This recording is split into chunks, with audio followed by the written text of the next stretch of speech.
like 7. You don't want to. You try and drill screws into fiberboard at like strips of screw. They get in there in the first place. No, it's just the fiber. You have to like. Yeah, then how they get in there? No, you gotta like drill a hole so that it's like. Oh, like a screw? Yeah. You drill a hole slightly smaller than the like width of the. I don't have a The drill. I have drill. It's in my trunk. I could go get it now, but I'd be late to class. Could be worth it. Should I do it? Yeah, right. We have all the screws. We don't have all the screws, but it's not. Yeah, they're up there. If we have the screws, I'll leave now and go get my drill. Like it's in my trunk. Where are you parked? Lot 12. So like pretty far. It'd take me like 20 minutes. Yeah. To get there and back. But I'd be a hero. So does anyone have one of those? Oh, no. There's 6 screws. 6 and we have 3. Yeah. So maybe not. But which? Yeah. Do you think we could get it done with 3 though?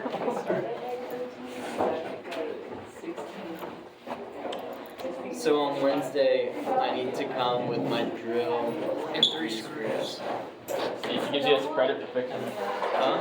He gives you extra credit for fixing it. Dude, the credit is in the act itself. In the act itself? Yeah, you can't like. Yeah, these are the exact same papers as like 2 weeks ago. There's no boost in grade that could Yeah, all this match crap. the feeling of being a hero. What's in here? Do we have any screws? Yeah, 3. Can we steal 3 more screws from other things that would function fine without one of their screws? These desks don't need all 6 per each. That's my thinking, right? Really, we probably only need like 4. Like, what are the 5th and 6th screws really doing? Holding it up? Like, so there's 2 here. So there's 2 here, 2 here, and then 2 at the long posts. So on the inside and outside of the post, so say the post is right here, there were 2 here, and then there's 2 on the outside bar. So 6 in total. So we only need 4, really. Yeah, probably. Do you want to do these 4 or these? I don't think it matters. You just pick any 4. I don't know. I think the outside ones are more important. Right, but we could pick Yeah, then it ends like this. So we could do it today. And we could just steal. No, we would steal a 4th screw from one of these other tables. Because if we're already determining that 4 is enough for that table, then Well, that think means about it. You any can one of take these. one screw from all of these tables. Wait, are there That's no like 8 screws? more screws. Are there no But we only screws in need it? 3. Yeah. So it's fine. Should I go get the drill? Yeah. And just walk in the middle of them talking and start drilling? Just don't even say hi, just walk straight to the middle. Sorry. So does it have no screws in it at all? Not right now. They're all up there. They'll bust. Huh. Or maybe there's screws like in the edges of the room. Maybe I just tell him. Should I just come back after class with the drill? I don't have to like anywhere, really. Do it. And like after 5:30, I could, or like after 5, right? What's the time? I could just come park at whatever the closest is. Isn't the time after 4? Yeah. Maybe. Oh, I don't know. My first class is at 2:30, so I just have to park in the lot. I mean, you'll be really hard pressed to find someone driving all the way down the road into the little parking lot and then going each car. They have a machine. Oh, they have a machine. No, they have a apparatus like built into a car that like scans all the license plates and checks them against the database. What? I thought it was like some dude walking by That's with a why. scanner. That's why you get a ticket for being like pulled through or backed in because their car can't read your plate. So that's like automatic, even if you. Automatic ticket. Well, they can't read your plate, so how do they know it's you? Right, but what I'm saying And is. the person gets out of car and like walks around. They ain't got nothing else better to do. No, I'm saying even if you're allowed to be in that lot, if you're not allowed to be backed in or pulled through, so they'll ticket you automatically. That sounds like especially so they get out to give you a ticket, but they don't walk around to behind your car to see your license plate to see what. Right, but the idea is if they have to get out to check your license plate to be in the lot, you're wasting their time, so they're gonna ticket you. Oh yeah, they're forcing them they're to get out. literally driving like in rows. Yeah, they're having to pay someone. Just because you don't like it doesn't mean it doesn't make sense. No, I see where it makes sense, but it could be Somebody got. Yeah, how? I spent $6. not having If it. we had unlimited They spaces. probably make enough money off of the parking passes anyway. Like how much is it take? 30. $30. Just for- So if you give one ticket per hour, Wasn't mixed with all the street stuff. I still think it's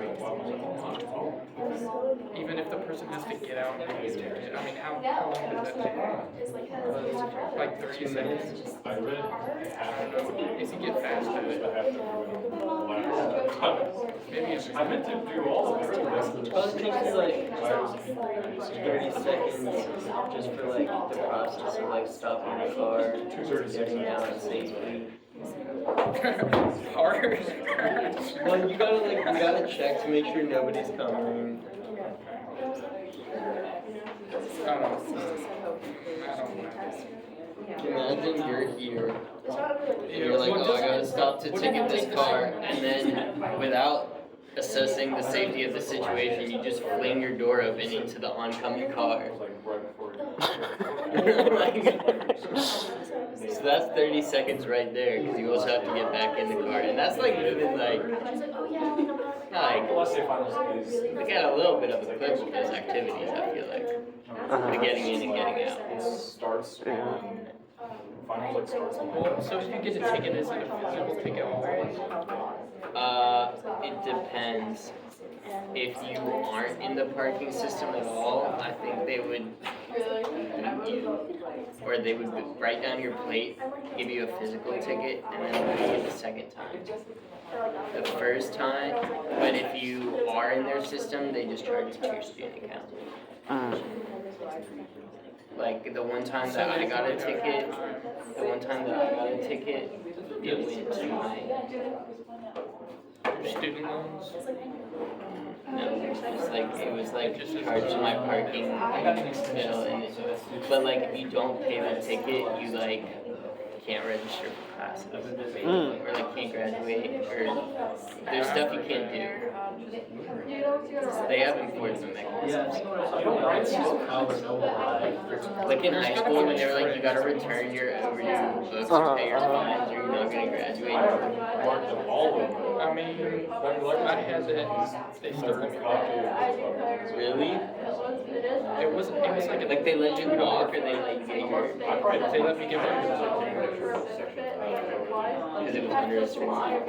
Or if you had like $300, they probably wouldn't let you. No. There has to be like a cap per book, right? I keep forgetting.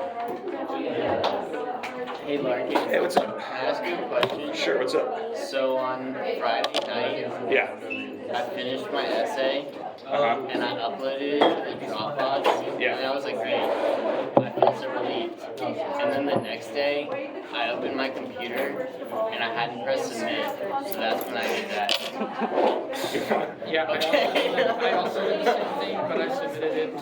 And Totally fine. so That's not a problem at all.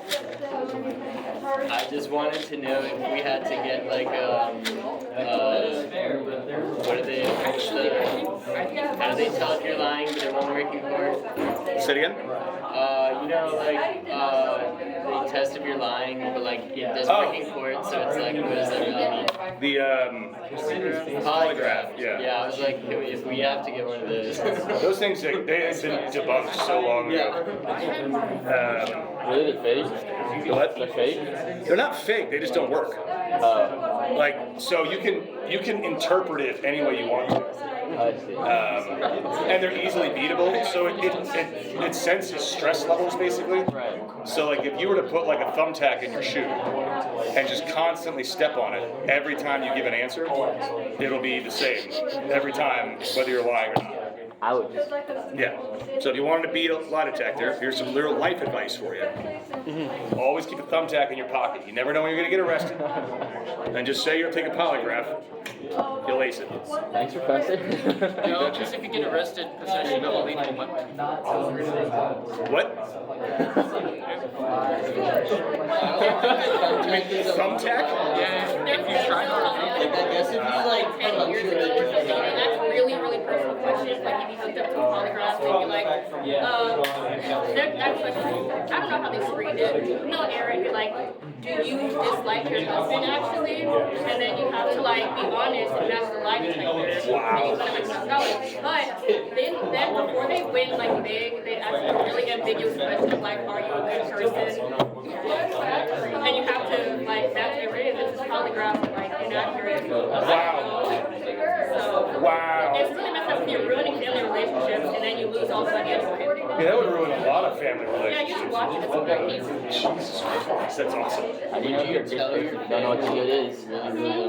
How do you know if you're a good person if you don't know what the good is? Yes. I don't think they're Alright. looking that deep. So, today we are going to finish out book 8. I'm going to start up with democracy. So I got most of your papers. I'll start making comments. I already started making comments, so I'll make comments tonight, tomorrow for sure. Get Wednesday. I'm going to get as many as I can get done before I leave. I'm leaving for Memphis for a conference on Thursday. So I'll be out of commission all weekend. So if you don't get your comments by Wednesday, you will not get your comments until I get back. So Sunday, Monday, Tuesday of next week. But I'm going to try to get through as many as I can before I leave. Thinking about something else. Oh, so we are locked in for the Aporia conference. We have 8 people who got in, but I need commentary people. So I know you are. Does anybody else want to write a commentary? This is where you write like a 1 to 2 page, I read your stuff, here are some questions I had type presentation, and you get your name on the program. It's not really a brochure. Not all at once, it's tough for me to pick. Yes.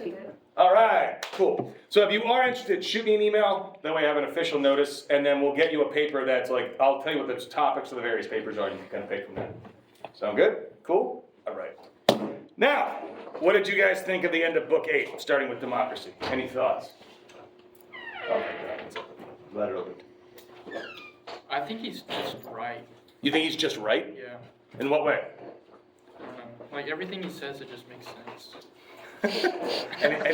Any specifics? I think it's pretty interesting how he talks about the evolution from like an oligarchy to a democracy. And he's like, yeah, so basically all the people would be like, fuck all these rich people, everyone gets everything at once, and it doesn't work out like they think it will. Because on paper, I guess just because of like the society we live in, because on paper that seems like a pretty good idea. Move on to a democracy, but then he presents and it's like, oh, this is actually filled with a lot of flaws and people chasing luxuries all the time. No, exactly. And the reason they do is because it's, as this says, like it's an evolution, right? So he's like, if we're coming from the oligarchy, what is the thing that is valued most amongst everything else? Money, right? And so because we're in an oligarchy, we don't make the right laws. And so we end up with getting rid of those laws where people aren't allowed to sell their property. So now we have people selling their property to get more money, right? or because they're in debt or whatever, which then the rich people buy up all that property, which just separates the group even more. So now you have this really big divide between like the rich and the haves and the poor and the have-nots. But because money is the thing that everybody wants, as opposed to, I don't know, knowledge or virtue, they see their state as being impoverished as something not great. And this starts to breed a bit of discontent, right? He says there, it was that 555D going into E, and these people sit idle in the city, I suppose, with their stings and weapons, some in debt, some disenfranchised, some both, hating those who've acquired their property, plotting against them and others, and longing for a revolution. Right? So we see this increase of poverty in the city. We see an increase of people just really not being, like, this is basically like the resentment of Nietzsche, right? Like, these are people who are just, they hate their lot in life. They blame the rich people for all of their problems. And their problems are they don't have any money. So again, this is only happening because we came out of an oligarchy where money becomes the thing that we value the most. It did remind me a lot of Nietzsche saying like that problem of like the slave and the master and that sort of thing. It does seem like the reversal of that role in a way, but to where they adopt more of a slave type profile in a way, rather than oligarchy chasing money, they're chase like fairness, I suppose. Exactly, equality of sorts. Yeah. And notice there's two laws here that he puts on this that I really like. The 556A. He says, we were talking this, they get rid of the laws in the oligarchy. They get rid of the laws where people are prevented from selling their own property. But the second one, he says below, the second best one, which compels the citizens to care about virtue by prescribing that the majority of voluntary contracts be entered into at the lender's own risk. For lenders would be less shameless than in their pursuit of money in the city, and fewer of those evils we were mentioning just now would develop. Notice what he's saying is, imagine if when you took out a loan, if you defaulted on that loan, you were fine, and the lender was just shit out of luck. Like, if all the risk was on the end of the bank, who wouldn't get loans? You. Most people in this scenario. Why? Free money. Yeah, it's free money, right? So here's the problem. If you don't have a lot of money and you're not really good at, money, should you have a credit card? No, you shouldn't. You're like, but that's not fair. I need money. It's like, yeah, but if I give you a credit card with $10,000 spending limit and you're really bad with money, do you know how quickly you're going to fill up that credit card? In this day and age with 23% interest? So let's say you max it out at 10K, that's $2,300 a year in interest, right? The first year. For The the- second year, it's quite a bit more than that, Why is that? because it compounds. Yeah, exactly. So you end up spending more and more, because it can go over. You just can't spend anymore, right? So you pay the minimums. You either A, are paying just enough to flat out with the interest, or it can even go higher or go above, etc., and that just keeps compounding. And now you're just up to your eyeballs in debt, because we let somebody who shouldn't have a credit card because they don't actually have the means to pay it, to have it. This is what happened in the housing crisis in 2008. Like, people were given mortgages that they could not afford. And so now we have all these people who are millions in debt, homeless now. It just creates all these massive problems. And then what happened to the banks? They were fine. They were fine. Right? Now, not all of them. There was some problems that occurred. But if the responsibility of the loan fell more heavily on the person giving the loan, they would not be just handing these loans out. Right? And that would make most of those loans safe. And you would be encouraged as a member of society to make sure that you were stable before asking for one. But because we are not in a society that cares about virtue, we're in a society that cares about money. If I have money and you want money, which you do because you're from that society, what am I going to do? Give it to you at an exorbitant interest rate, and you'll take it because you never think it's going to happen to you. So, we see this all happening. So moving on, he then says, the problem is we end up with all these poor people and like fewer and fewer and fewer rich people. Then at 556E, he says, then as a sick body, actually move a little before that, a D going into E, He says, but when rulers and subjects in this condition meet on a journey or some other common undertaking, it might be a festival, an embassy, or a campaign, or there might be shipmates or fellow soldiers, and see one another in danger in these circumstances, are the poor in any way despised by the rich?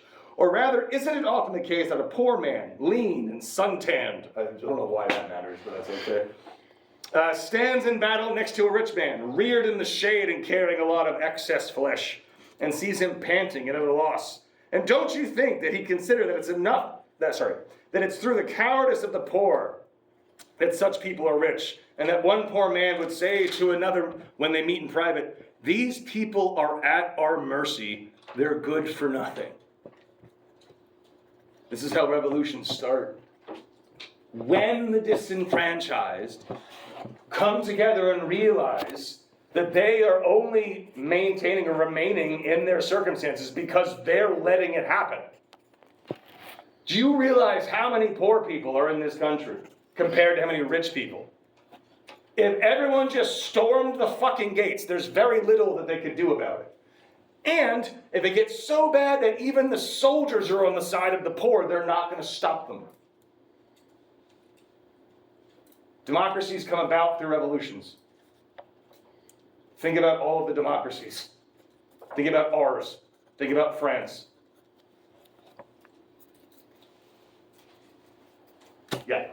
Guys, remember when we were learning about strikes in world history and how it's like the sympathy strike is illegal? And I'm like, if everyone did it, then that's literally the whole point. Yeah. Of the sympathy strike, you know?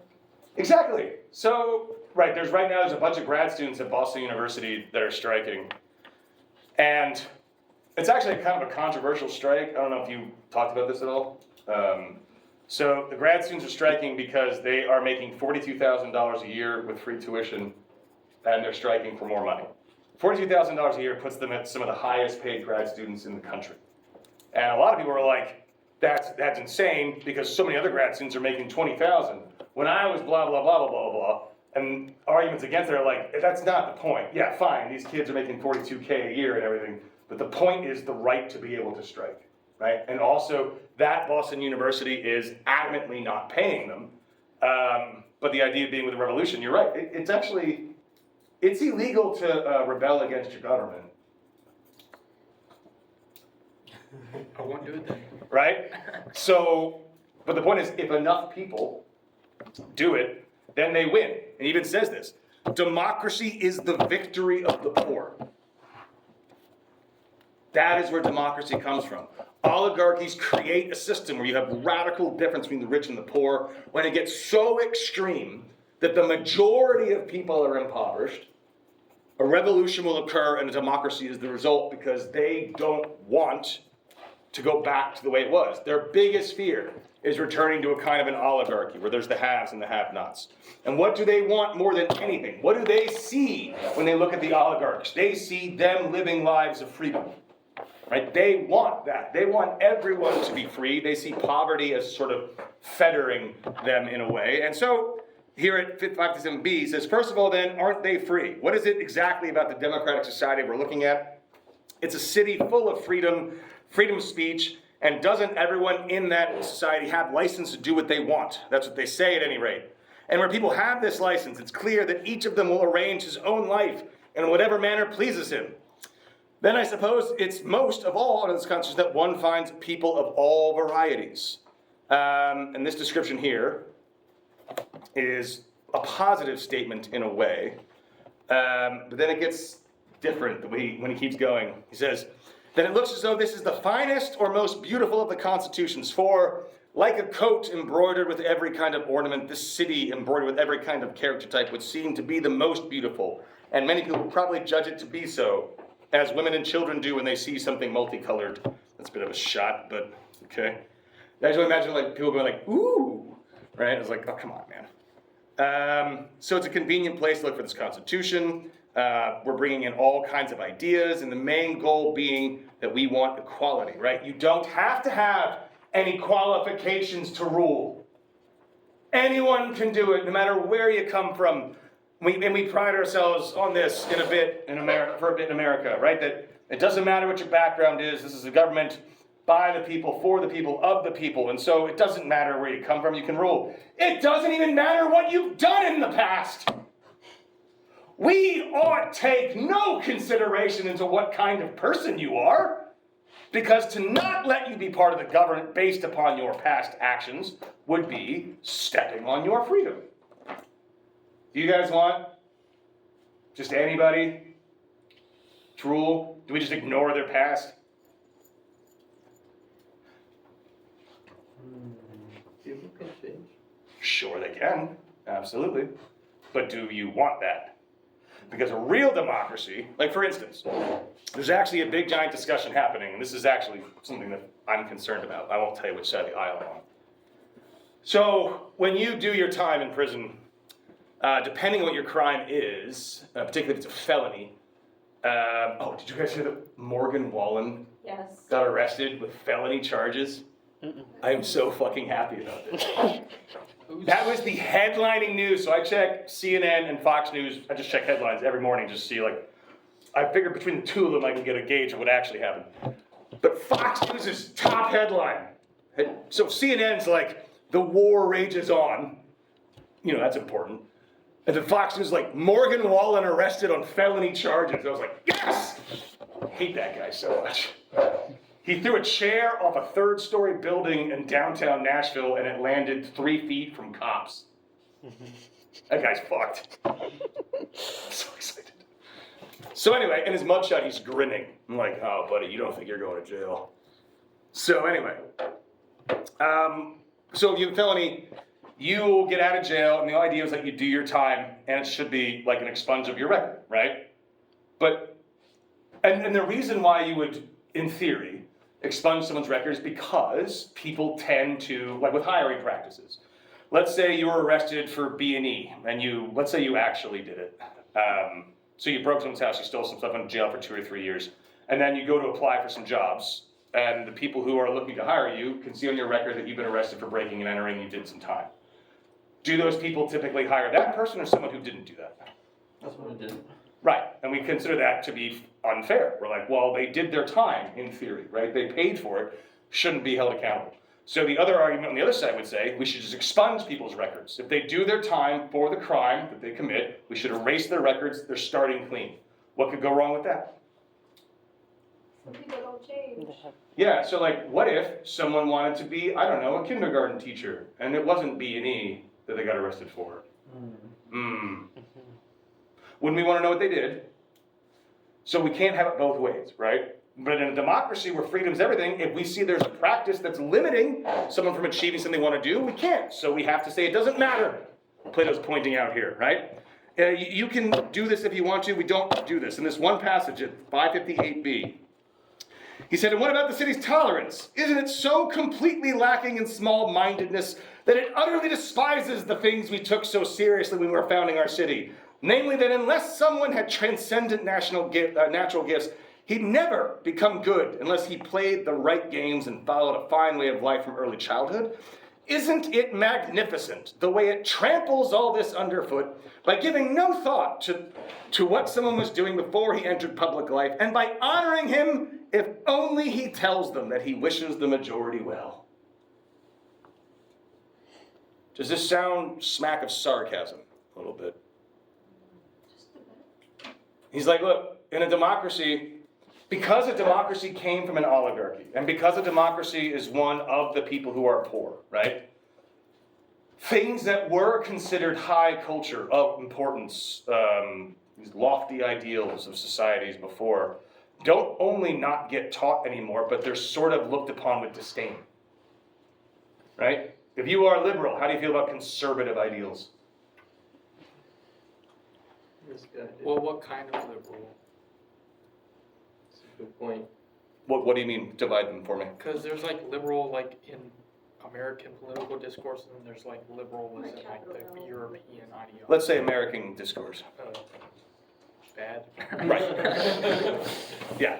And this is the point, right? Because democracy is born and hates the oligarchs. They hate that which came before. They see all of these things as antithetical to freedom. They hold all these ideas in contempt.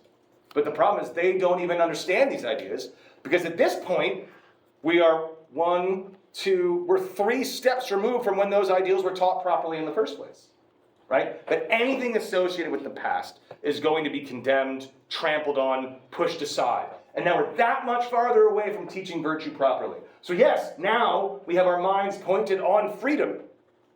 And so we say we should encourage freedom in all ways. But is that really going to be beneficial? Is that actually going to be good?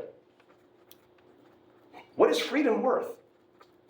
Are we really going to say, for those in this, do you really think that people should be shooting heroin in the streets? Because after all, it's their life. Free to do whatever you want. Yeah. Well, I'm sure there's a reason why we shouldn't allow that. Does anyone have a counter argument as to allowing people to shoot heroin in the streets? You don't have to abide by it, I'm just looking for an argument. Someone who doesn't speak up. Yeah, go ahead. You should, I mean, I feel like if you want to do that in like your own house, then sure, but like on the streets where you could like influence children and other random people, then you shouldn't just do it publicly. Okay, so it's undue influence on others. Yep. To kind of counter that though, even in the privacy of your own house, if there's children or somebody who's easily influenced there, then you're just creating a situation for somebody to follow in those footsteps, because they're going to either follow your example or learn from your example. And it's a tough situation. So I mean, this is kind of brushing up against like what our topic was for the first several weeks in Tubik's class regarding like freedom of speech, and like one of the sort of things that was coming up a lot is like, okay, like you can't scream fire in a movie theater because it creates like a danger for the people around you. But like then where you like draw the line past that of like, is, you know, if I say something that like upsets you, like should I be allowed or not allowed to say that because it's like causing harm to you? Like what do we like define as like the range of harm? And like obviously, I mean, I think there's things like yelling fire in a movie theater, like, you know, like some certain kinds of misinformation can actually like cause danger, like we saw with like the Pizzagate thing with the guy that like went in with the AR-15, you know, and they were like, we don't even have a basement, like, so not here. So like, I mean, there's obviously like dangers for that, but I think like ultimately like the question in relation to like democracy as a whole is like, does freedom as like a general principle have like inherent value? And I think like Plato is like after this like expedient route to sort of like this society that establishes general well-being, but I think that like by removing the freedom, like it diminishes like the value of the well-being itself. And I think like, you know, Plato suggests that like we should have everyone be sorted into these roles, and there should be like the philosopher kings, and there should be like the people who are like the money makers or like the craftsmen and things like that. But then in the individual soul, he says that it should be like the moderation of these 3 values. And I feel like a more valuable form of society would be a democracy in which everyone is a philosopher king, but also a craftsman and also a guardian. And like, I just think it's strange that he says like, in the soul it should be this way, but then like in society people should like be only expressing like this certain part of the soul.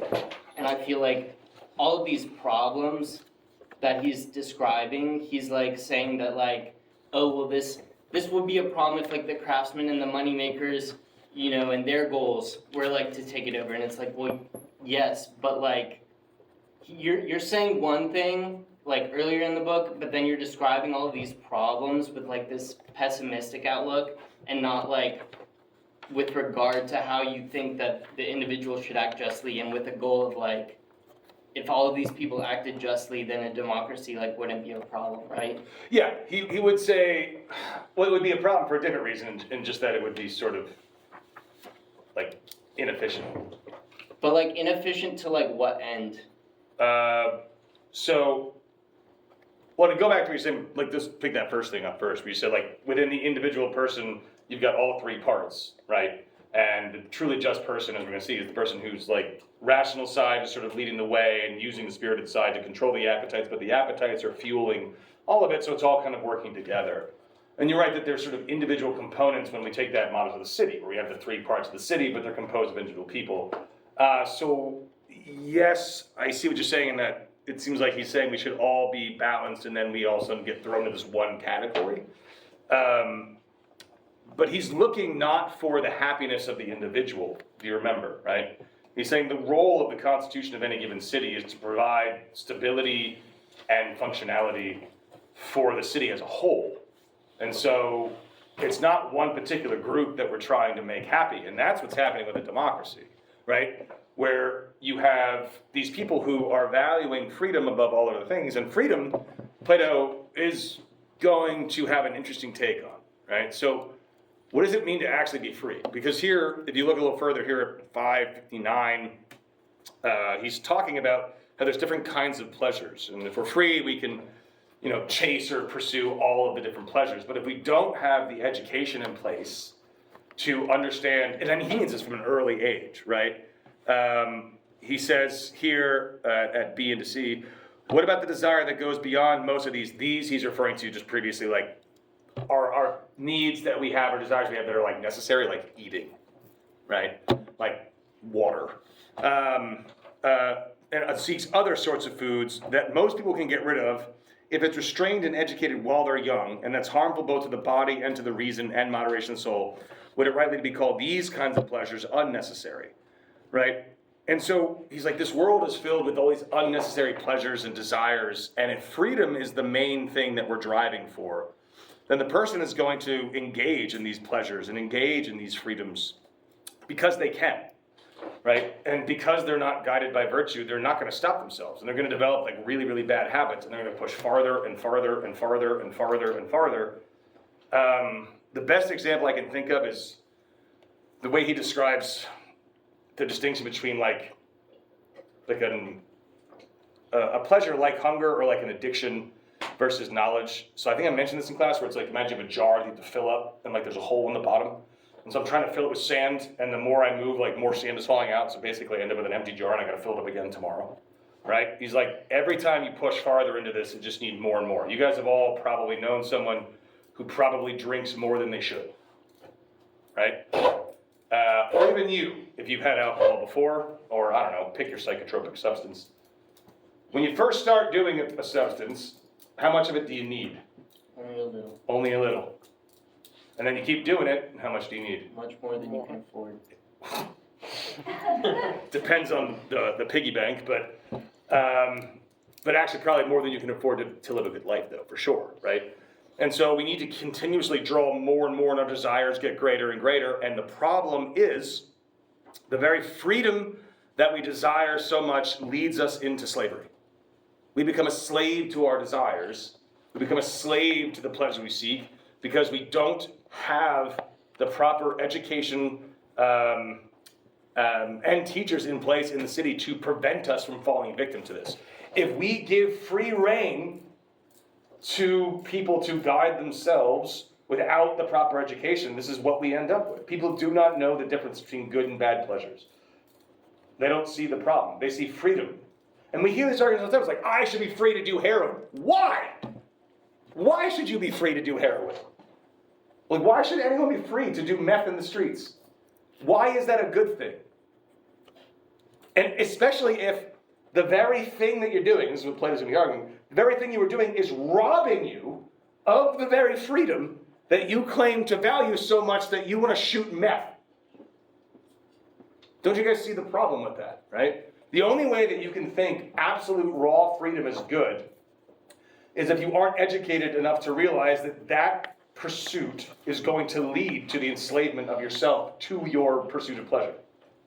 To truly be free requires restraint, is what Plato's going to argue, right? So when we say, to your point, it's a long way of saying, you're like, but this person's going to be in this and they're not free, this person here and they're not free to choose. He's like, but it's the perfect balance of freedom and restraint that allows them to maintain without falling into this pit of seeking these pleasures. Yeah, I guess my counter argument would be that like by restraining them externally, you're like diminishing the value of like the restraint that they could develop for themselves, and that like it's like not a true, like, I mean, we prohibit the use of heroin, and yet, that has not, like, stopped anyone from doing it, but I'm sure that there's, like, many people in this room who are, like, not Heroin addicts? heroin addicts, and not by, like, the impossibility of acquiring heroin and using it, but because, like, they had, like the DARE cops came in in third grade. I don't think it was the DARE cops. Well, no, that did but it. I mean, you see, like, you're told that this is, like, not a good route, and you're, like, making a choice, like, Right. not to go down it. And so it's not, like, the law that's preventing you. I agree. It's not the law that's preventing you, it's the education that you got that made you the kind of person that isn't gonna take heroin. Right, but by that same Yeah, you got token, like, it's that choice, like, to not use heroin, given the freedom to, like, potentially go do it, that, like, makes the not using heroin more valuable. Like, if heroin is in front of you on a table and you don't do it, that's more valuable than you saying, like, oh, I'm not using heroin when there's no heroin in the locked room. Like, Well, yeah, I mean, I do, but yeah, that's good. I was just gonna say that Plato would agree with that because he's against setting up preventative laws because he just thinks that they're pointless. And the only laws that he sets up are the ones about music, which is just like education of the soul. And so like, yeah, I don't think that's different than like what Plato would. well, right, I'm just making the argument that, like, achieving the same sort of society through democratic means would be, like, a truer sense of justice. I hope. I don't, he's not going to say that just because how do I put this? Without the proper education, the appetitive side of our souls is gonna just win, right, for most people. As he points out, like, the vast majority of people just simply don't have the natural inclinations to resist the kind of temptations that are gonna be out for us in the world. We just don't, right? Most people left to their own devices are gonna fall victim to some kind of pleasure seeking because they just don't know any better. This is why we educate our children, like, that they shouldn't do things even if they want to. If we take that away and we value freedom, have you ever met, like, a kid? I don't know how many kids you people interact with. That sounded bizarrely aggressive, and I'm not sure why. But like little children, and like the parents take this really like hands-off approach. It's like, well, we just let him figure it out for himself, and you're like, your kid is a monster, right? The kid needs discipline. The kid needs like education, like freedom left in his own. And so Plato kind of considers humans like that, right? There need to be an educative system in place to push the virtues so that when we get to the point where someone's like, would you like heroin? You're like, no, I'm good. Even if it was legal, you would still say no, right? Because you recognize like this is actually destructive. And even though it would be immensely pleasurable, I'm sure, you're like, there are other things that are more valuable than me freely doing heroin. And I say freely saying no, but that only comes because we've been educated properly. And that only comes because we educate people like that freedom, pure freedom, left of its own is not actually the thing that we should be seeking. It's virtue, which actually like limits what we can do, but for Plato it actually make you more free in a way, which we'll get to in a second. Yeah. So, like, just because of the topic that we're on, and you bring up education as the reason why we need to distinguish between the two, it's making me think of the whole issue with when, oh my gosh, which one was it? It was one of the oxys when Big Pharma started pushing that onto. OxyContin? Yeah, thank you. When they started pushing that onto the medical professionals, they knew what could happen, but they were telling doctors, well, these are the benefits and this is what can come of this. Withholding the information, not allowing them to know a disclosure, you're going to wind up creating all these addicts on your hands that just creates this entire crave and need acquire system. Not only that, but those doctors are medical doctors. They knew. Like even if they didn't know, right? So you have a medical company telling you that this incredibly intensely concentrated form of oxycodone is somehow non-addictive, when every other version of oxycodone is highly addictive. And you're a medical doctor, and you're like, oh no, and they're like, here is the payment plan that we will pay you for every single prescription you write. And as a product of a democratic / previously oligarchic society, what did they value more? Money. So they just played it again. And they all did it. They all did it. And then they go, what? It's not my fault, you know. And even if there are people who say no, that's fine. But if we live in a democratic society where money is the end-all be-all, we're allowing a situation where there are doctors that are doing that, which are then preying upon people who are uneducated enough to fall victim into the pit of opiate addiction. And I'm not saying that's something that happens to people who aren't educated. You can start because you have an injury, but it has a way of getting its teeth into you. And in a society where we have all these money as the king, right? You would never have in Plato's Republic big pharma. It wouldn't be a thing, right? That would never ever happen because the people that would be in charge of that would restrict them from doing that because it wouldn't be about profits and gain. It would be strictly about the people, right? But democracy allows every person's opinion to be equally as valid as everybody else's. This freedom above all. So again, just to get back into it, 561c, he says, and so he lives on as the democratic man, yielding day by day to the desire at hand. Sometimes he drinks heavily while listening to the flute. At other times he drinks only water and is on a diet. Sometimes he goes in for physical training, and other times he's idle and neglects everything. And sometimes even occupies himself with what he takes to be philosophy. He often engages in politics, leaping up from his seat and saying and doing whatever comes into his mind. If he happens to admire soldiers, he's carried in that direction. If moneymakers, in that one. There's neither order nor necessity in his life, but he calls it pleasant, free, and blessedly happy, and he follows it for as long as he lives. You've perfectly described the life of a man who believes in legal equality. I also suppose he's a complex man full of sorts of characters, fine and multicolored, just like the democratic city, and that many men and women might envy his life since it contains the most models of constitution and ways of living. So there is, before I make it seem like he hates democracy, I mean, he's not a fan of democracy, but there is some good in the democratic system. Like, you do have freedom, which Plato does value, but it's taken to an extreme, right?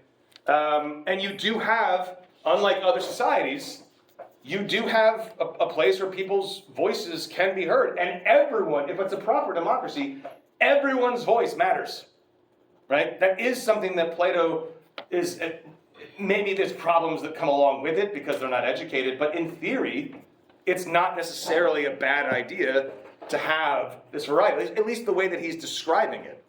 But the problem is, he says, it is from democracy, as we talked about last time, that tyranny emerges, right? And so we're going to kind of go through this.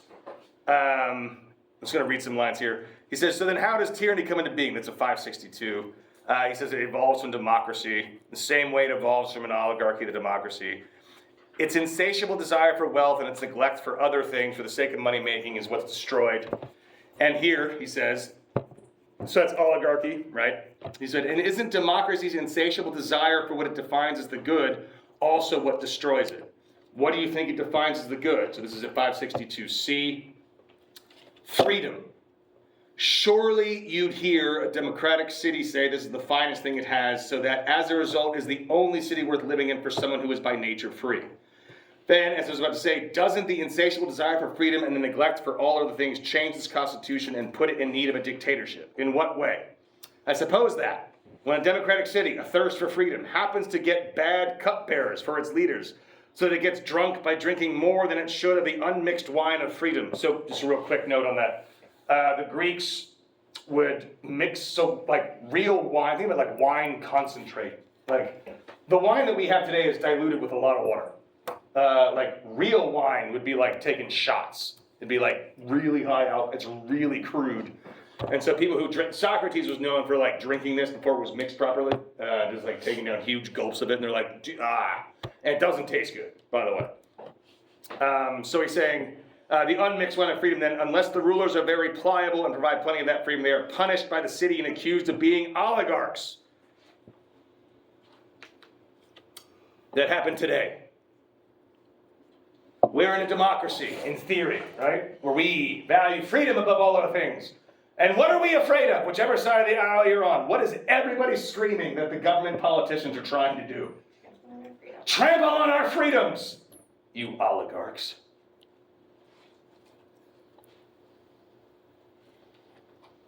What's Trump trying to do? Get elected. In order to do what? If you're a Democrat, what's your problem with Trump? What's he trying to take away from you? Socio-political freedom.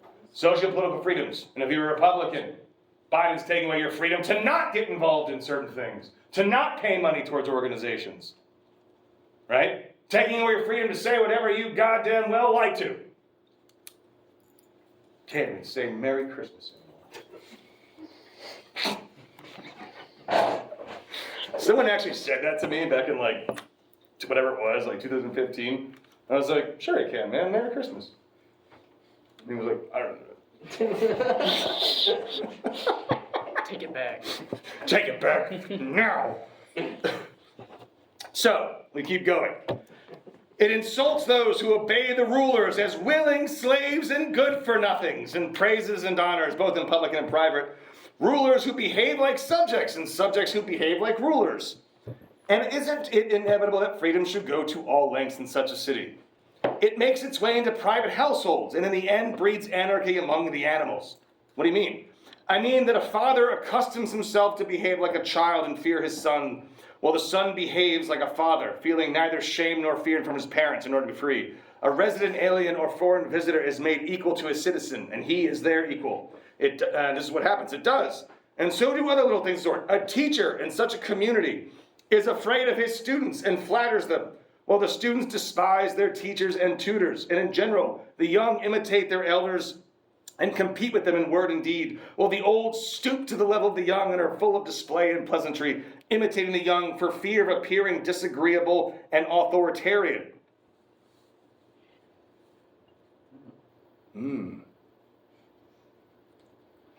This is the inevitable conclusion of democracy.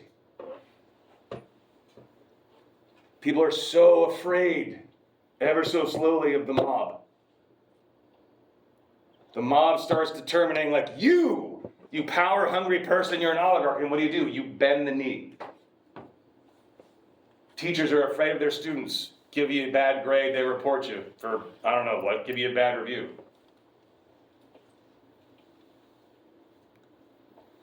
Things change.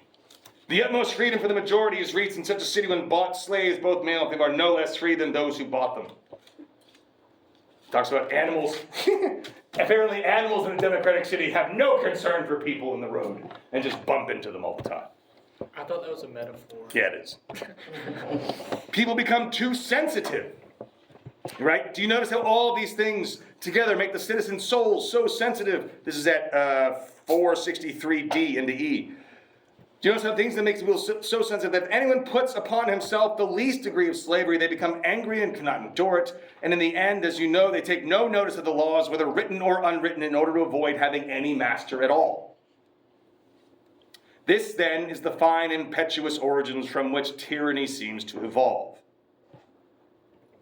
What do you guys think? Yeah, I don't get how it transitions. Like it's like he describes democracy as bad, and then he's just like, oh yeah, and then a tyrant pops up. So I'm going to read something to you that I did not write that I thought was really, really well written. It just kind of summarizes everything I said and answers your question. All right, this is a bit long, so just kind of bear with me here. If anyone wants to find this is by Andrew Sullivan. So here we go. Democracy, Plato argues, is for many people the fairest of regimes, but it is inherently unstable. As the authority of elites fades, as establishment values cede to popular ones, views and identities can become so magnificently diverse as to be mutually uncomprehending.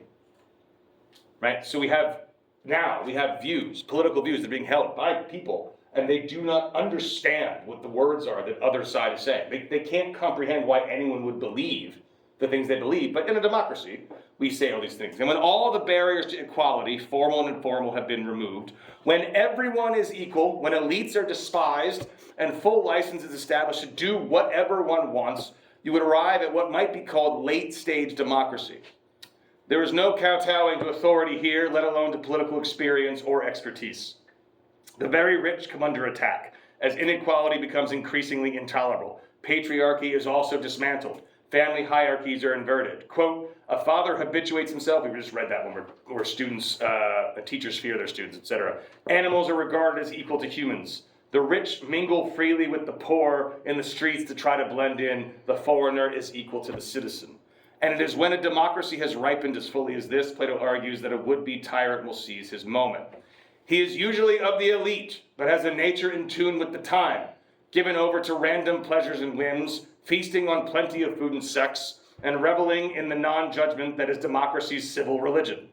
He makes his move by taking over a particularly obedient mob and attacking his wealthy peers as corrupt. If not stopped quickly, his appetite for attacking the rich on behalf of the people swells further.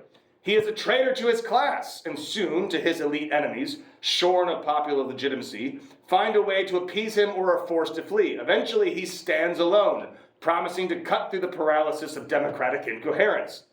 It's as if he were offering the addled, distracted, and self-indulgent citizens a kind of relief from democracy's endless choices and insecurities. He rides the backlash to excess, offers himself as the personified answer to the internal conflicts of the democratic mess. He pledges above all to take on the increasingly despised elites. And as the people thrill to him as a kind of solution, a democracy willingly, even impetuously, repeals itself. Does that sound familiar?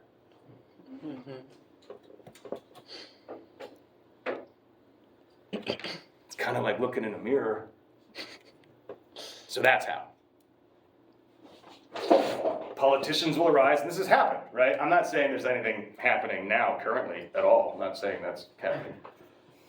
But that is exactly what has happened to the dissolution of all these democracies, right? So again, go back to the example of Nazi Germany. Hitler arises at the end when it's literal strife in the streets. You have actual, fist fights daily in the streets between communists and fascists. It'd be like watching a mob just fight each other out there and be like, oh, another one. Just that much violence, constantly, things are falling apart. The democratic system seems so weak, no one can agree on anything, nothing gets done, and all of a sudden, there emerges someone who's one of the people, one of us, who promises to put an end to all of the rich people destroying this, forcing their ideals upon us. I will lead the way, and I will get things done, and we hand over the power. That happens every single time.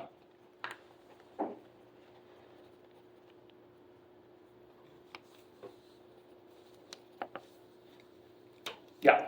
You brought up Hitler as an example as a tyrant, right? Say what? You brought up Hitler as an example as a tyrant, right? Yes. I guess I do agree with that for the most part, for the origin of it, in of itself. But also, Plato kind of describes tyrants as being driven by just that kind of blind want, a more extreme version of democracy. But Hitler was kind of spreading a fascist ideal, more or less. He wanted a lot, but there was also, you could clearly see a more ideals kind of nature behind it that wasn't just material gains or anything like that. There's not a lot of material gains behind killing a million Jews. Sure there is. They made so much money by stealing all of their shit. Right. Millions upon millions upon millions of dollars. And they also were able to gain their positions in society. The shit that was taken by and then gained by the Nazi Party is staggering. But even if we're going to say it's not purely for material needs, but that's tough too, right? Because they were going east and stealing land from people. It was all for material gain, and all so that Hitler could realize his vision of what he wanted the world to be. It's just, he took the ideals of the democratic understanding of freedom, and just said, what kind of situation would I need to be in to be myself the most free, to do whatever I wanted, unchecked by the democratic process. Okay, I see. So the tyrant doesn't care about the freedom of others. The tyrant cares about the freedom of themselves. Oh, so it's just a more extreme version of freedom. It's the most extreme version of freedom. Okay. And it's also the end. For Plato, this is the worst thing that could ever happen to somebody. And almost surely everybody else around them, which we'll get to in a second. Yeah. So the way I'm understanding this is just an inevitable cycle that is going to constantly perpetuate between the different forms of government. Yep. It's everything influences the stage before. So the reason democracy comes to be is because of oligarchy, which comes to be because of democracy, and it all started with our perfect society. It's just an inevitable thing. Each side slightly influenced, maintains some ideals from the side before, but then gets corrupted by the other side, right? So yeah, So when he was writing this, was he writing it in a democracy He or was. in a tyranny? he was writing it in a democracy. Well, what about the 30 tyrants? Was that after? That was a very short-lived moment, so he would probably consider that like a hiccup. But to his point, it'd be like, that's what's gonna happen. Thank God democracy was going to bring it back, but then after the 30 tyrants, democracy kills Socrates, right? Plato sees Athens at this stage in like this late stage. He's like, Athens is on the cusp of descending into absolute tyranny. And at a certain point, he's going to argue it already kind of is. If the will of the uneducated masses rules the day, and it's not dependent or like derived at least from any kind of like attachment to virtue, if it's just all freedom, then we're already kind of in a tyranny. It's just a tyranny of the majority. Whatever the people say is the way it goes. Which is pretty scary. And then you even have like Sparta, like the Peloponnesian War, so like the same time that could be like the democracy they're talking about, and then I guess Athens would have originally been an oligarchy in a way, or I guess maybe other city-states around there, and then he sees Athens as a democracy going into, with the death of Socrates, into the stages of a tyranny. Mm-hmm. Okay. Yeah, exactly. Incredibly unstable form of government. What do you guys think? Anyone want to defend democracy, or is it all like convinced? Boo. Boo democracy? I don't know, I think like, you know, the arc of history is long, but it bends towards justice. The arc of history is long, so what? It bends toward justice. Does it? I mean, I mean, We hope. I was about to say there is that kind of mantra of teaching history, like we'll learn from our past, but you just see it repeated over and Wait, over. so democracy, right? Everybody's just free to roam around and whatever. But what if there's like institutions beside the democratic system that provide structure, like religion or what else would there be? Like economic institutions that guide the people, and then you can also have democracy on the side, but everybody's still being guided. We can, but then, okay, let's stick with religion as an example within the democratic system. So in a democratic system, I'm free, in theory, right, to worship in any way that I want to worship, right? Yeah. Right. Any problems arise with that? Well, see, the thing is, you would be free, like, governmentally, but not socially. So if you're not of the same religion socially, you will be ostracized, and then you can't have that, so you have to... So you're not free in that sense, but you're free, like, from the government side of things, but not from the social side of things. I'm not sure I'm following. So, like... So, say there's, like, the social system here, and then the governmental, like, administrative system here. Right. The governmental system would be what provided the freedom, but the social system provides like ostracization, Right. which would be like a repudiation of the freedom of the government system, but in a social form. And don't you think that would cause some strife? Or it could like counteract the rampant freedom of democracy by adding structure in that thing. Yeah, but you could see that being a problem though, right? Because like, you're not really free then. Yeah, but you're democracy like nominally. So you get the benefits of like... Pretending to be free? Yeah. Yeah. I feel free even though I'm not. You are totally free to pick whatever color you want as long as it's blue. That kind of thing. Is that literally what like Henry Ford Yes. said about like, The Model T. yeah, as long as it's black. Yep. Yes. I'm not sure, just because after 9/11, anybody who practiced the Muslim faith, even though they were supposed to be free under the law to practice their faith, they were scrutinized. It didn't, I mean, there were all these misconceptions and whatnot, and even the government, sure, you can practice your faith, but we're going to look into every activity that you do, so are you really free then?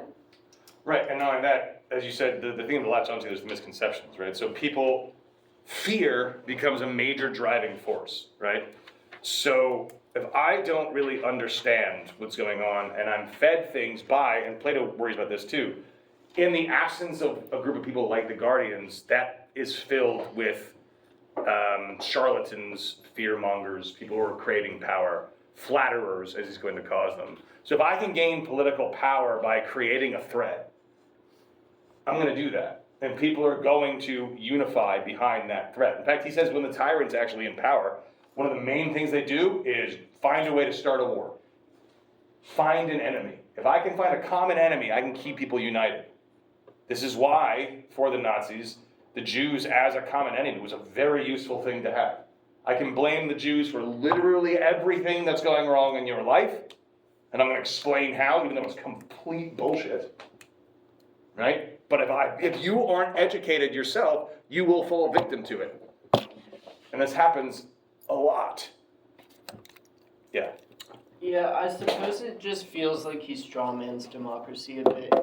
Like his view of the city that he takes on is like very reliant on like an expression of all of like the positive like aspects about humanity, and then he like digs heavily into the pessimistic aspects of humanity when describing democracy. And I feel like it's like, well, yeah, obviously, like any sort of system is going to be destroyed when like the worst potential parts of humanity are like expressing themselves strongly within that system.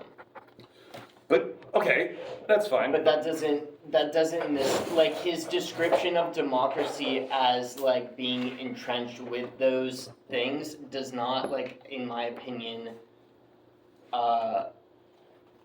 mean that that's inherent, but he describes it as if it's so. Well, if we look historically, democracy hasn't done well. No system has. But democracy's done particularly bad. They last the shortest amount of time, and they do typically end up in a situation like he's describing. So, just take Nazi Germany for one. Along like what? Just time-wise, Like, they don't do well. okay, but like, is the stability of a feudal system like admirable? No, not necessarily. Actually, it depends on who the person you're talking to. For Hobbes, someone like Hobbes, yeah. Well, sure, but that's what I'm saying. Like, Right. you know, that depends on the framework for which you're assessing. Like, But he's also not success. advocating for a feudal system for the very same reasons he says that oligarchies are bad, right? He's saying if we have a situation where you have like the rich and the poor, that's going to end in disaster and revolution and rebellion and suffering and death. So to simply replace democracy with another system and say like this isn't good, like he's like democracy is better than this. It's like, well, yeah, sure, but Plato has an account of that too, right? If you're going to critique it, you have to say like democracy is better than the system, as you started with, than the system Plato sets forth, and you also have to say like why he's wrong. Like, so in other words, if you're going to argue against, and I think you probably all should, if you're going to argue against Plato's attack on democracy, don't straw man his argument. Tell me why what he's saying isn't true. Because it seems to me, if we look into the society that we live in currently, a lot of what he's talking about is happening. And it's happening because of the democratic system, because, think about this, we literally have people who, like, are proud of the fact that they don't have an education. There are people who are actively campaigning to say that getting more education is bad for you because it corrupts your mind. It has been so flipped that people now believe this. And if I were a dictator, that is exactly the kind of shit that I want all my people to believe. Because I know that education is going to be the biggest threat. Because I want people not questioning things. I want people susceptible to crazy fears and ideas without questioning or thinking about them too hard. I just found out today that the birds aren't real thing was a hoax. Like the guy who started that shit, he did it as a hoax to just say like, this is the stupidity of conspiracy theorists. And he like did a whole TED talk about this. He's like, I wasn't serious. Like, this is all a joke. And then he says he starts critiquing people who were yelling at him for being an idiot. One guy called him a schizophrenic and said he should be in jail while screaming at him. He's like, our society is so screwed up that you think it's okay to scream at someone you think is a schizophrenic. Right? But if I have that... like it's a component of the psyop. My point is, like, if I can create a scenario where the people of my society no longer value education because I've convinced them that it's problematic, that's good for me. And that is happening. There's a massive contingent of people in this country who shit all over higher education constantly, who think that the freedom of the press is problematic, who think we should ban certain books. Like, you have to argue, like, that these things aren't really happening. Like, if you're really gonna do it, he's making a genuinely strong critique against democracy. And look, I'm all for democracy. But that doesn't mean that these things aren't happening. It doesn't mean these things aren't a problem. It doesn't mean that down the pipe this year, someone who is actively saying things very similar and is treated in a way very similar to what Plato is describing is running for office.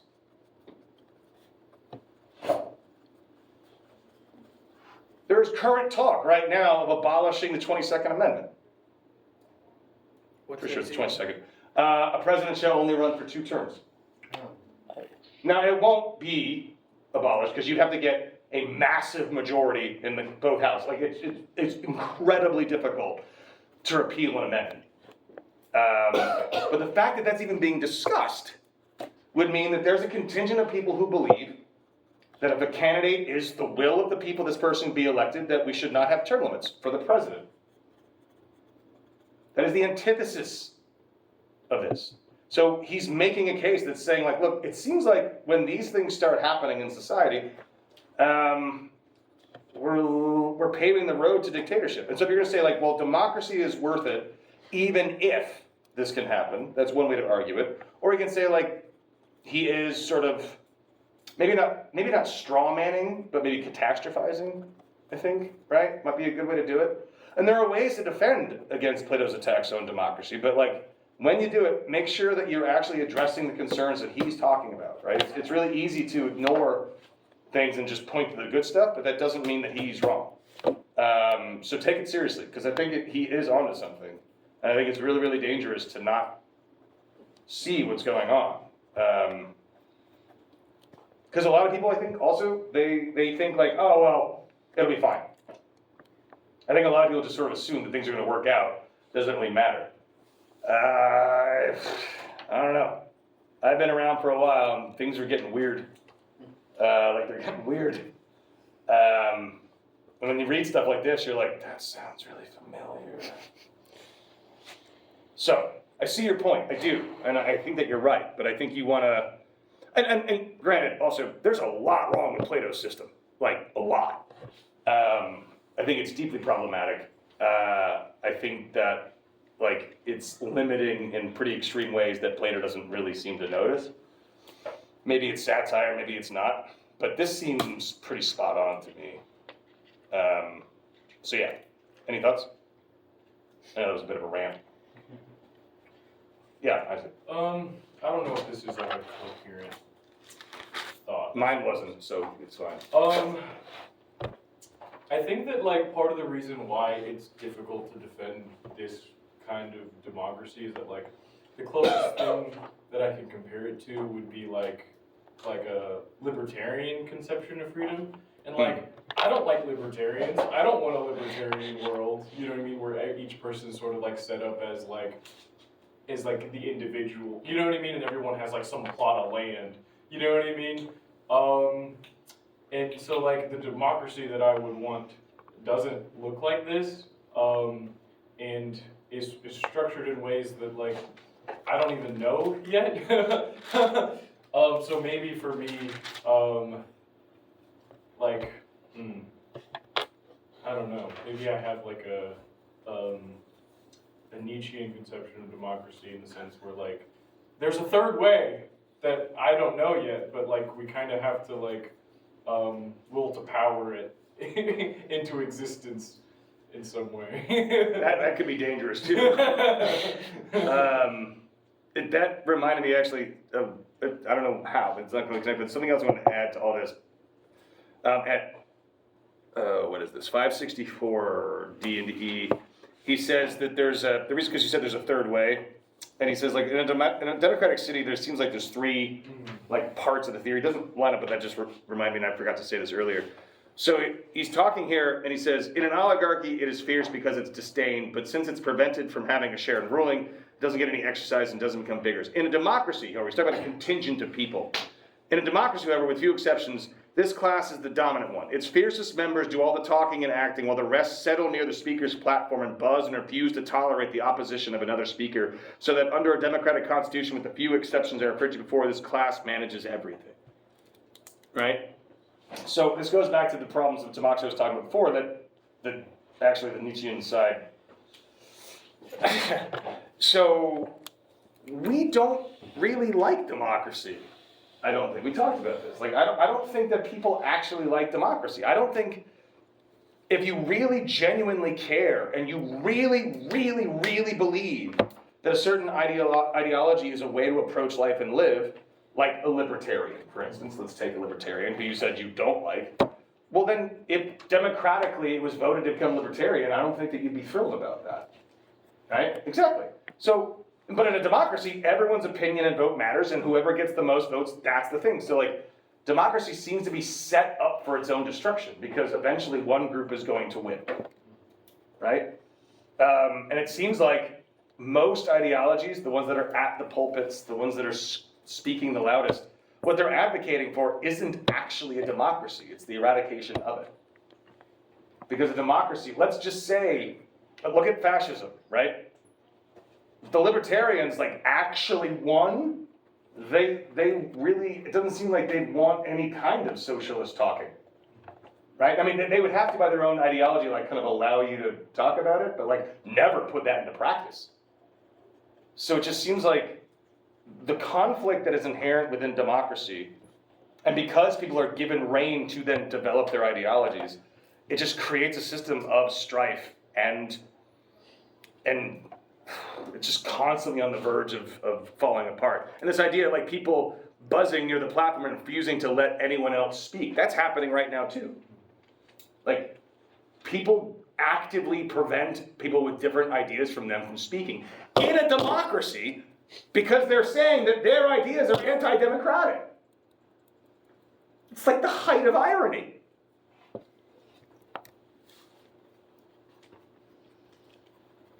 What do you guys think?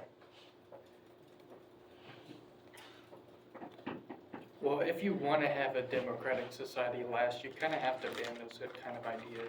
What kind of ideas? The, Anti-democratic ones? yeah, the ones that are like, close the marketplace of ideas. Okay. So who decides? The democratic. But notice the problem, right? And this is exactly what's going to happen. I think that you have a good point to make, right? Where you can say something like, okay, so if we want to maintain the democratic process, we have to prevent people who have ideas that are anti-democratic from speaking on those ideas because they can influence people. And if people are good at talking, they'll be very influential. This is the way it goes, right? This is why people thought birds weren't real. So then we decide, okay, this group of people isn't allowed to talk anymore. The problem is, we don't have the education required to decide whether or not we're picking the right ones. What typically will happen? Why do you think particular politicians are so antagonistic towards particular ideas? Do you think they're doing this in the name of freedom and democracy, or do you think they're doing this because they see it as a threat to their power? The latter. Oh, it's for democracy. Of course it is, because we care about you. Yeah. It all becomes about power, right? And so anytime I see anything as a threat, I'm going to put it down. And so when we descend into tyranny, because again, things don't happen like overnight. It's sort of like we're like getting rid of. He even argues that the tyrant eventually will start killing people, and will start exiling people, and will start In fact, the people they're going to kill the most are going to be the people that are like helped them the most get into power. I mean, look at Stalin, right? Stalin killed and exiled his biggest rivals. They were the people who were instrumental in putting the Bolsheviks in power. And then once Lenin dies and Stalin takes over, a lot of people died who were like really high up in the system because the tyrant is ruled by fear and they see everybody else as a threat. And so Plato just starts seeing like this, and then we're going to talk about this next time, just becomes worse and worse and worse and worse. And Hitler did the same thing. Hitler killed so many of the people who put him in positions of power, and the only people that they take on are those that are basically yes men, they know are loyal. These are people who especially elevated through the ranks, people who in the prior regime were of very low status. And if I can have a position, like if I'm a tyrant and I bring someone from low status into high status, that person is loyal for life. Yeah. Speaking on like, I guess, fear of certain ideals and the whole, I guess, censorship of it all.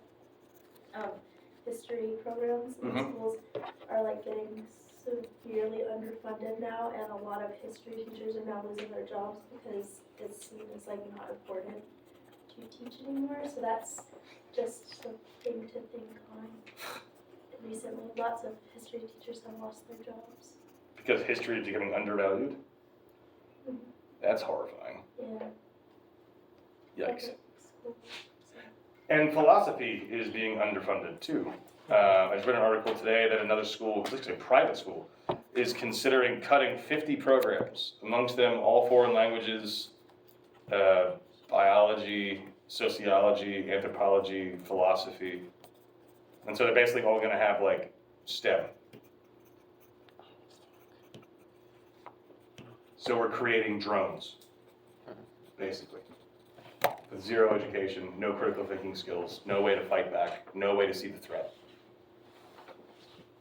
And what's worse, we're told that people who do study things like philosophy are elitist, smug bastards who aren't worth listening to.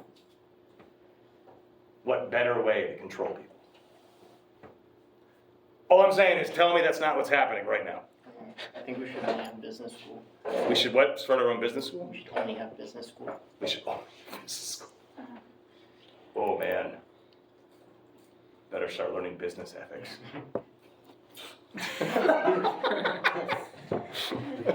I'll give you a preview. There's none. I was going to say, that's an oxymoron. No, but do you guys see what Plato's fear is? And do you see how it happens? And we can see it in history, right? And so it is something we should be seriously thinking about. And so when I said at the beginning, like we're going to read the Republic and read it all the way through, and it is an ancient text that was written 2,400 years ago, but like when you read that section, it's really hard to not see a lot of that reflected in our current society. Like really hard.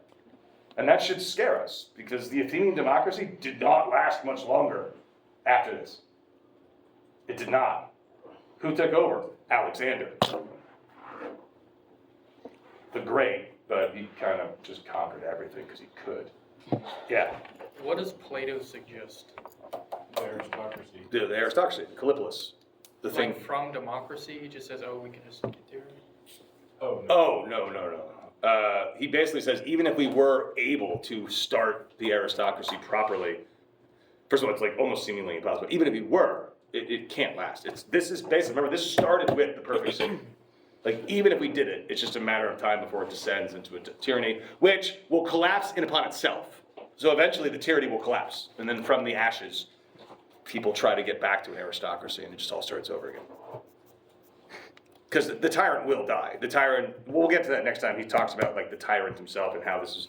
So in book 9, he actually answers the question that started in book 1, which is it, or book 2, is it better to be the just man that everyone thinks is unjust, or the unjust man that everyone thinks is great and just? And he actually answers that next time. But the tyrant is just eventually going to cave and collapse, and the people are it's gonna be a disaster, essentially. And look at every single dictatorship. Almost all of them do not end well for the dictator, or the country, for that matter. Yeah. And of course, in history, like things go from dictatorship to democracy, et cetera, et cetera, et cetera. So it doesn't work perfectly, obviously. But in theory, what he would want would be from the ashes of a tyranny people established in aristocracy. Recognizing the horrors of democracy fresh in their mind. Any thoughts so far? What are you guys thinking? I know it's depressing. Yeah, I think for me, it's not a way to answer the question, but I guess the way that I view something like politics is that and this is kind of in Plato, but not really, is that you're never going to get it right in speech or in theory, and that the way to define a good political system is more of its ability to be self-corrective when it is eventually going to mess up, and for that it also requires if we're going to use that model of the people in it are like the institution, then the self-corrective politics will have self-corrective people who are always aware of when they might be wrong in something, and in that sense they're open to the possibility of change. So I guess for me that's something that's more historical and less of an argument. You know what I mean? That's not it's not something like that isn't categorically dismissing its opposition by logic. You know what I mean? Proving itself right or wrong. But I guess for me the recognition is that well, it's never going to be able to prove itself right because that's an impossible task. But I guess maybe for me that's showing that well, I guess he's right about something. I mean, and also you gotta remember that the democracy that Plato's describing is not really like the democracy that we have, right? So the founding fathers, at the very least, recognize that we can't just have a pure democracy because it can create, they've all read Plato, right? So they put in a system of checks and balances. They put in a system, a representational democracy that has shifting terms and things like this, blah, blah, blah. They were trying their best to create a more sustainable democracy that wouldn't fall victim to this. But then immediately what happens is a two-party system, and then it's just a matter of time, right? So you are right,